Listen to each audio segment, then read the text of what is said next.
வணக்கம், வாழிய நலம். பாபா வந்து அவர்கிட்ட வர அடியவர்களுக்கு என்ன நிறைய பேர் உடம்பு சரியில்லாம வருவாங்க. ஆனா, அவர் குடுக்குற வைத்தியமே வந்து வித்தியாசமா இருக்கும். நார்மலா இருக்க மருத்துவர் மாரி ஏதோ நாட்டு மருந்து அதெல்லாம் குடுக்க மாட்டாரு. அவர் என்ன தோணுதோ அவருக்கு தோன்றத குடுப்பாரு. அவங்க வைத்தியம் அந்த வியாதி சரியா போயிடும். அப்படிதான் ஒரு தடவ சந்தோர்கர்ன்னு ஒருத்தர் வந்தாரு. அவருக்கு கடுமையான வயித்து வலியா இருந்துச்சு. அவரு வந்து அவர்ட்ட என்ன சொன்னாரு, "சரி இருப்பா" அப்படின்னு அங்க பிரசாதம் வந்து ஒரு பர்ஃபி இருந்துச்சு. சரி பர்ஃபில கொஞ்சம் நெய் கலந்து சாப்பிடுன்னு சொல்லி அவருக்கு குடுத்தாரு. அது வந்து வீட்லயும் எடுத்துட்டு போய் சாப்பிட சொன்னாரு. அது ஒரே நாள் சாப்பிட்டாரு. மறுநாள்லேருந்து அவருக்கு சரியா போயிடுச்சு.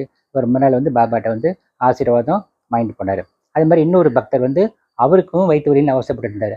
அவர வந்து சரி உட்கார வச்சு, "உட்காரு முன்னாடி உட்காருன்னு" சொல்லிட்டு, கொஞ்சம் துணூர குடுத்து பூசிக்க சொல்லிட்டு, "அல்லா அச்சா கரேகா, துணூறு பூசிக்க. போ வீட்டுக்கு போ சரியா போயிடும்" அப்படின்னாரு. அவரு வீட்டுக்கு போனாரு. அவருக்கும் வயித்து வலி சரியா போயிடுச்சு. அப்புறம் பாலகணபதின்னு ஒருத்தர் இருந்தாரு. அவரு மலேரியால ரொம்ப அவஸ்தைப்பட்டுட்டு இருந்தாரு. அவர்ட்ட சொன்னாரு, "நீ வீட்டுக்கு போய் இந்த சாதத்துல கொஞ்சம் தயிர் கலந்து கருப்பு பூனை இருக்கும். அந்த கோயில் லட்சுமி கோயில்கிட்ட இருக்கும். அதுக்கு குடு சரியா போயிடும்" அப்படின்னாரு. அவர் வீட்டுக்கு போய் தயிர் சாதம் எடுத்துட்டு போனாரு. கோயில்கிட்ட பார்த்தாரு, ஒண்ணும் காணோம். என்னடா இது ஒண்ணும் இல்லையே அப்படின்னு நினைச்சாரு. கொஞ்ச நேரத்துல ஒரு கருப்பு பூனை வந்துச்சு.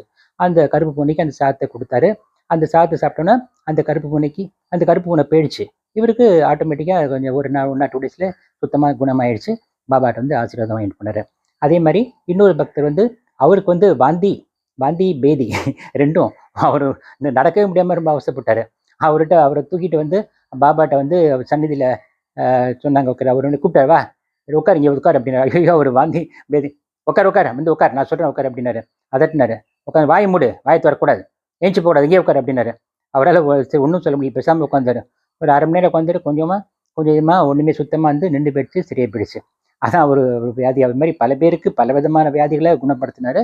அது மாரி குணப்படுத்திட்டு வர்ற நெறைய அடியவர்கள் வரும்போது, அவங்க அவங்க ஏதாவது தட்சிணை குடுப்பாங்க. ஆரம்பத்தில அவர் வாங்க தொடவே மாட்டாரு. கையால தொட மாட்டாரு. அப்புறம் அவங்க குடுக்குற தட்டுல அப்படி வைப்பாங்க. காயின்ஸ் ரூ. 1 ரூ. 2 இப்ப எவ்வளோ காயின்ஸ் வைக்கிறாங்களோ, அத வாங்கி வச்சுட்டு, சாயந்தரம் என்ன பண்ணுவாரு, அத கையில திரும்பி எடுத்துட்டு போ மாட்டாரு ஊருக்கெல்லாம். ஈவினிங் வந்து அங்க வர்ற ஏழைங்களுக்கு எல்லாத்தையும் குடுத்துருவாரு. மறுநாள் காலம்பற அவர்ட்ட ஒண்ணுமே இருக்காது. நன்றி, வணக்கம். வணக்கம், வாழிய நலம். பாபா வந்து அவர்ட்ட வர அடியவர்களுக்கு என்ன நிறைய பேர் உடம்பு சரியில்லாம வருவாங்க. ஆனா, அவர் குடுக்குற வைத்தியமே வந்து வித்தியாசமா இருக்கும். நார்மலா இருக்க மருத்துவர் மாரி ஏதோ நாட்டு மருந்து அதெல்லாம் குடுக்க மாட்டாரு. அவர் என்ன தோணுதோ அவருக்கு தோன்றத குடுப்பாரு. அவங்க வைத்தியம் அந்த வியாதி சரியா போயிடும். அப்படிதான் ஒரு தடவ சந்தோர்கர்ன்னு ஒருத்தர் வந்தாரு. அவருக்கு கடுமையான வயித்து வலியா இருந்துச்சு. அவரு வந்து அவர்ட்ட என்ன சொன்னாரு, "சரி இருப்பா" அப்படின்னு அங்க பிரசாதம் வந்து ஒரு பர்ஃபி இருந்துச்சு. சரி பர்ஃபில கொஞ்சம் நெய் கலந்து சாப்பிடுன்னு சொல்லி அவருக்கு குடுத்தாரு. அது வந்து வீட்லயும் எடுத்துட்டு போய் சாப்பிட சொன்னாரு. அது ஒரே நாள் சாப்பிட்டாரு. மறுநாள்லேருந்து அவருக்கு சரியா போயிடுச்சு.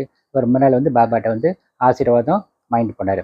அது மாரி இன்னொரு பக்தர் வந்து அவருக்கும் வயித்து வலின்னு அவஸ்தைப்பட்டுட்டு இருந்தாரு. அவர வந்து சரி உட்கார வச்சு, "உட்காரு முன்னாடி உட்காருன்னு" சொல்லிட்டு, கொஞ்சம் துணூர குடுத்து பூசிக்க சொல்லிட்டு, "அல்லா அச்சா"